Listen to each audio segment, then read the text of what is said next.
నమస్కారం. పగడాల ప్రవీణ్ గౌడ్ చనిపోవడం చాలా బాధాకరం. కానీ కూటమి ప్రభుత్వం సీసీ కెమెరాలో ఫుటేజీలు అన్నీ చూసి ఎవరైతే నిందితులు ఉన్నారో కఠినంగా శిక్షిస్తామనేసి హోమ్ మినిస్టర్ గారు చెప్పడం జరిగింది, అనిత గారు.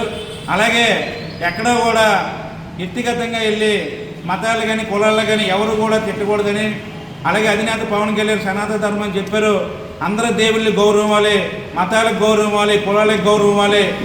ఏ కులాన్ని కానీ ఏ మతాన్ని కానీ కించపరిచే విధంగా మాట్లాడకండి. అలాగే దేవుళ్ళు కూడా ఆ దేవుని ఈ దేవుని తిట్టి వాళ్ళకి కించపరిచే విధంగా మాట్లాడద్దు. ఎందుకంటే ఇది రాజకీయం చేయొద్దనేసి అధినేత పవన్ కళ్యాణ్ చెప్పడం జరిగింది. ఎందుకంటే ఎవరు దేవుడు వాళ్ళకే గొప్ప, దేవుణ్ణి పూజించండి, ఇతర దేవుళ్ళకి గౌరవం అని చెప్పారు అధినేత పవన్ కళ్యాణ్ గారు. ప్రతి ఒక్కరు అది పాటించి ఈరోజు రాజకీయం చేయాలని చూస్తున్నారు చాలామంది. దీన్ని ఎవరు కూడా పరిగణలోకి తీసుకోకుండా ఎవరైతే అతన్ని మర్డర్ అనేది తెలీదు, ఎవరేమైనా మర్డర్ జరిగినట్టయితే కానీ ఎవరైనా చనిపోయిన అనుమానాలు ఉంటే వాళ్ళ కఠిన శిక్షలు వేస్తారేసి కోర్టును పెట్టుకుని చెప్తుంది.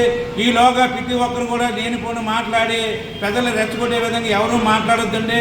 ఎందుకంటే ఎవరు దేవుడు వాళ్ళకే గొప్ప, ఎవరు కులం వాళ్ళకే గొప్ప, ఎవరిని కించపరిచే విధంగా కూటమి ప్రభుత్వం ఎప్పుడూ ప్రోత్సహించదని, అలా నిందితులు ఉంటే వాళ్ళు ఎంతటి వాళ్ళైనా వాళ్ళు శిక్షించే బాధ్యత కూటమి ప్రభుత్వం తీసుకుంటుందని చెప్తున్నాం.